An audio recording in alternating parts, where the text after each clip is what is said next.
Assalamualaikum and very good morning to my valuable lecturer, Sir Perlis Ahmad. My name is Muhammad Shafiq Othman. My metric number is 2020X71702. Today, I'm going to talk about cardiopulmonary resuscitation, or also known as CPR. Cardiopulmonary resuscitation, or also known as CPR, is a life-saving technique.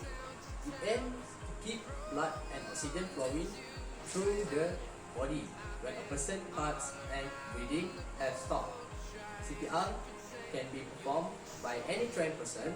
It can involve external chest compressions and rescue breathing.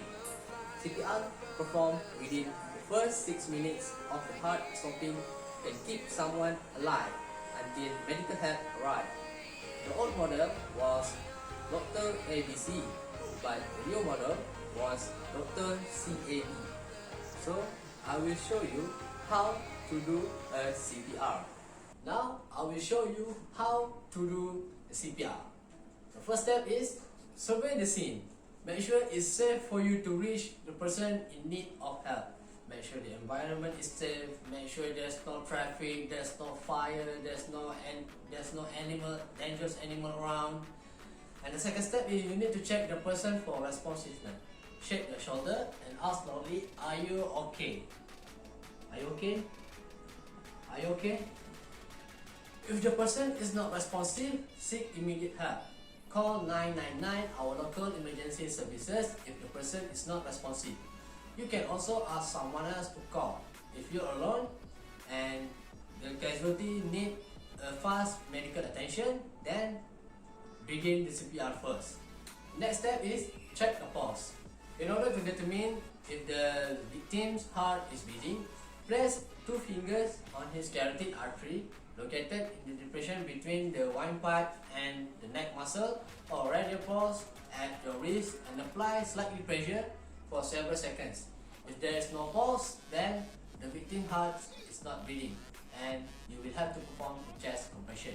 Then you need to check for their breathing. Place your cheek right on their nose and watch the chest, whether the chest is raised or not. And you can also feel the victim breath using your cheek. If there's no breathing, then do the CPR immediately. Alright? Then check the heart with an automated external defibrillator, AED.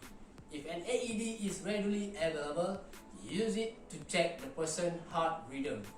The machine may also instruct you to deliver 1 electric shock to their heart before beginning the chest compression.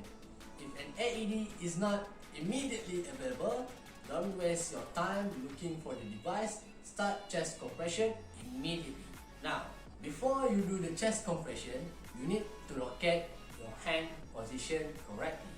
If the person is an adult, place the heel of one of your hand in the center of the chest between the nipples. Put your other hand on top of the first. Interlock your finger so they drawn up and the heel of your hand remain on your chest. Now you can start the chest compression. To start compression on an adult, use your upper body, push straight down on their chest at least 2 inches.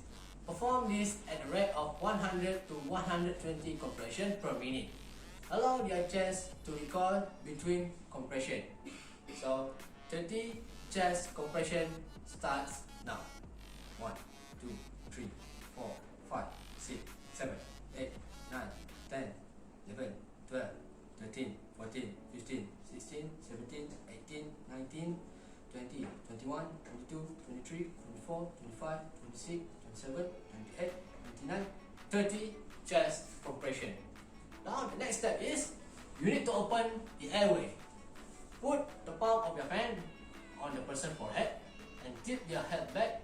Gently lift their chin forward with your other hand. And then you need to give a rescue breath. Rescue breaths are appropriate for anyone aged 1 and older. With the airway open, pinch the nostril shut and cover the person's mouth with a CPR face mask to make a seal. If a mask is not available, cover the person's mouth with yours. Give 2 rescue breaths, each lasting about 1 second. Watch their chest to rise with each breath. If it doesn't, reposition yourself and try again. So it will be like this. 2 rescue breaths starts now.